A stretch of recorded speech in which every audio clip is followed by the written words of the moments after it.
Hello, my name's Bev and I'm the author of the book Please Eat, A Mother's Struggle to Free Her Teenage Son from Anorexia, which describes our family's battle with the deadly eating disorder, anorexia nervosa, which my teenage son Ben developed back in 2009 when he was just 15 years old.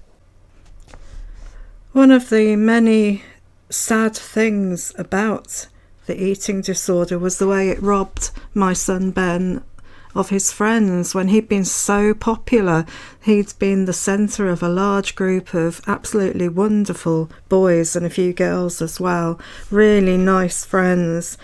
And yet when he descended into anorexia, the illness made him isolate himself and cut himself off from his friends, and also it made him behave in an unpredictable way, which understandably probably frightened some of his friends and made them want to keep their distance. It was still very much a case of him feeling so very lonely and isolated, as his friends just seemed to carry on with doing what they normally did. They were friendly towards him, yes, but he felt that they felt sorry for him, and he couldn't stand that. He just wanted them to treat him like a normal guy, like they'd always done. And it broke my heart on many occasions that the eating disorder robbed him of this fantastic friendship group.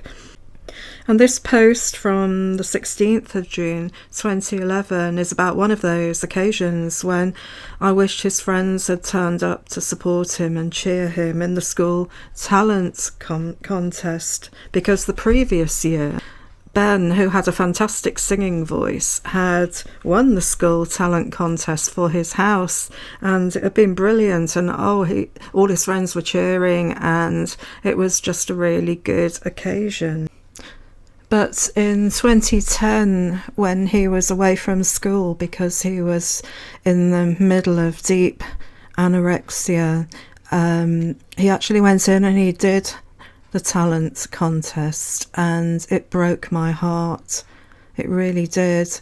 And this post talks about that. So this post is called "Hoping to Stay in School Long Enough for the Inter-House Talent Contest." Ben is a fantastic singer, and the last couple of years he's taken part in the school inter-house talent contest in aid of charity. In 2009 he came first, and last year he came second, which was amazing considering he hadn't been officially in school since the spring and found it really hard, if not impossible, to be amongst his peers. But there he was, standing up in front of the audience, singing away.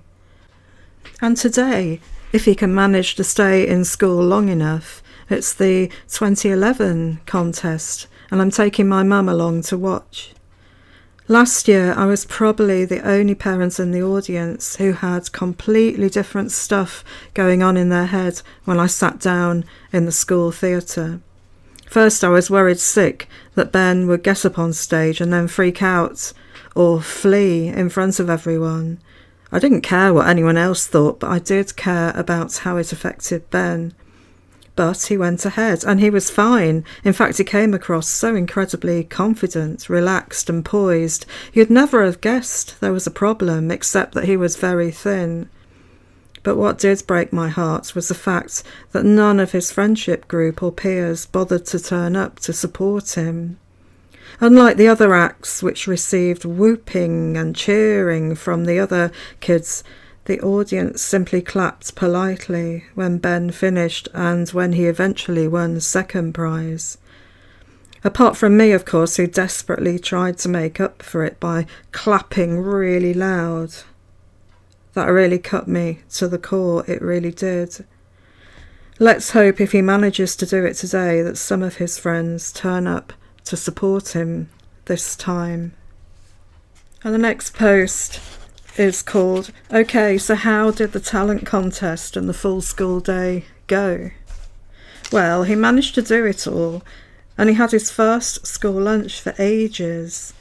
However, he chose to sit alone and went for Mediterranean veg, oozing with oil, so I left some of it, he said. plus pita bread and fruit. I also had a problem sitting around all day doing nothing, he said, and my performance at the contest wasn't my best, to say the least.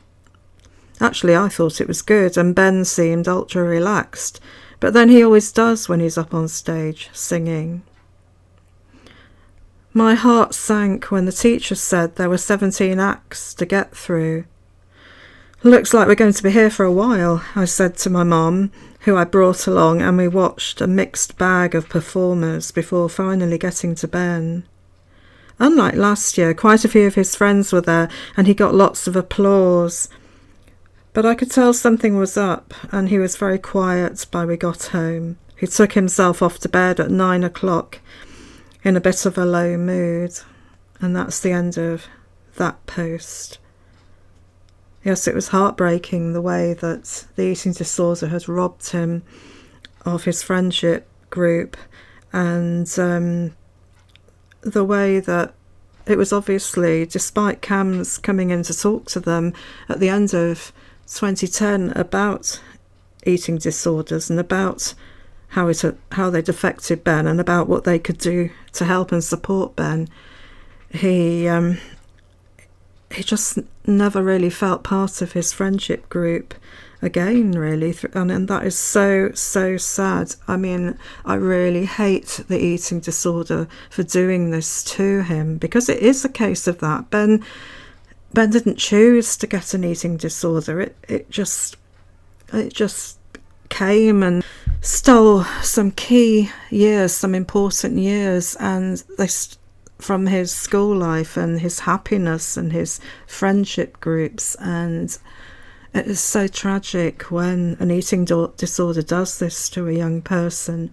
That's why it's so important to get them diagnosed and treated as quickly as possible, so hopefully the illness can be caught when it's still early days, and the young person can fully recover faster and in a way that's sustainable and will continue.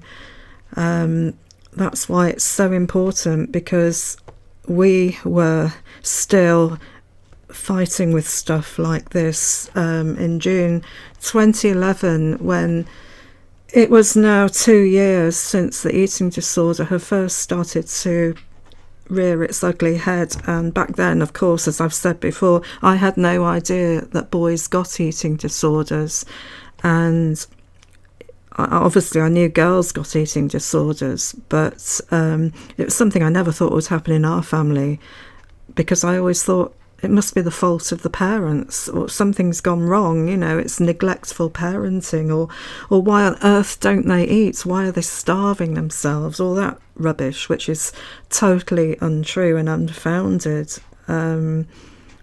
So, yeah, as I've said several times, my blog, my books, anything I do in the media, and reading this blog on YouTube is aimed at helping other families to identify a potential eating disorder in their son or even in their daughter, and to get them referred and treated and recovered as quickly as possible so that they can pick up their lives and continue. Because Ben always says the eating disorder stole so many years from his life. It really did. So anyway, on a positive note, as I've also said before, Ben, who is now 29 years old, is well on the way to becoming a qualified psychologist, so he can use his own experiences with the eating disorder and other mental health issues to help others. And he is totally 100%, 2, 3, 400, 500% committed to doing this. He's really on a roll with this, and it's almost like he's found his vocation in life. It's wonderful to see. And when he received his master's degree in psychology just before Christmas, I was grinning from ear to ear, and in a way that I don't know what the parents might have been grinning from ear to ear after similar struggles. But for me personally, and of course for Ben's dad and Ben himself, it was an amazing achievement, so wonderful to see. So that's ending this post on a very positive note, and it shows how if you persevere and how if they persevere, they can get through this, and they can start living their best life, a wonderful life. Thank you for listening. You'll find a link below to my blog, and you'll also find a link to my website where you can download free PDFs of my blog, and also a link to Amazon where you can buy a copy of my book.